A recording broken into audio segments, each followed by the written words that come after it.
हमारे धर्म ग्रंथों में माता काली को दो स्वरूपों में दर्शाया गया है। एक में वह 4 भुजाओं वाली महाकाली है, दूसरे में 10 भुजा वाली महाकाली है।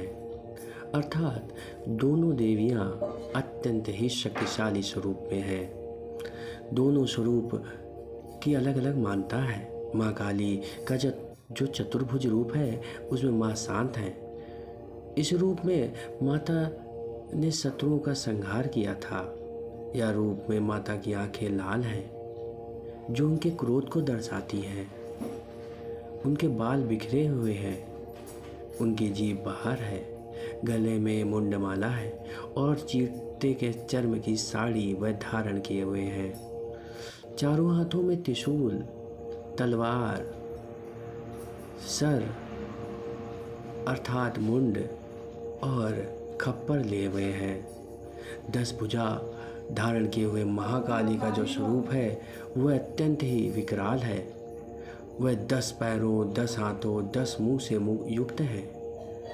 वह इतनी शक्तिशाली है कि देवासुर संग्राम में जब वह गर्जना करते हुए रणभूमि में आई तो उन्होंने दुष्टों का संहार इस प्रकार प्रारंभ किया कि जिसकी कल्पना भी नहीं की जा सकती। माँ काली का वह स्वरूप देखते ही न जाने कितने दानवों के प्राण निकल गए। उस स्वरूप के वर्णन मात्र से आपके शरीर के रोएं के बाल खड़े हो जाएंगे। वह स्वरूप इतना भयानक है, इतना उग्र है कि उसकी व्यथा कथा कहना भी एक साधारण मनुष्य के लिए संभव नहीं हो पाता है। कह रहे थे जब देवासुर संग्राम हो रहा था तब माता दुर्गा के शरीर से अत्यंत भयानक चंडी शक्ति प्रकट हुई जो कृपाल और खप्पर लिए हुए थी। लेकिन देखते ही देखते उनका स्वरूप बदल गया। वह 10 सरों, 10 हाथों, 10 पैरों से युक्त हो गई। उनका शरीर इतना भयानक और विकराल था कि उनके शरीर की हड्डियां ही दिख रही थीं। शरीर का मांस सूख गया था।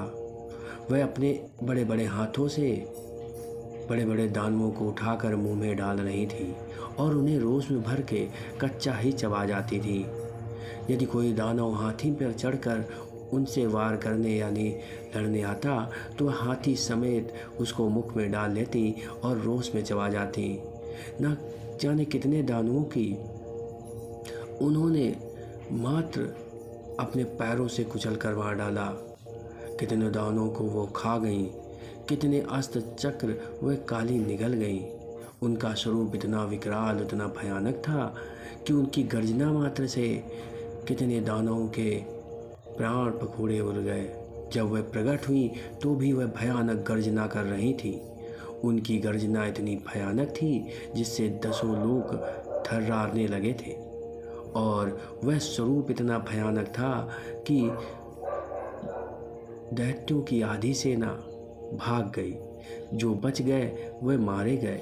कुछ भय से व्याकुल होकर देवी की शरण में आ गए और कुछ उनके दांतों के अग्रभाग से चबा लिए गए। अर्थात उन काली देवी को, महाकाली को हम नमन करते हैं और उनके मंत्र का सदैव जाप करते हुए उनका ध्यान करते हैं। धन्यवाद।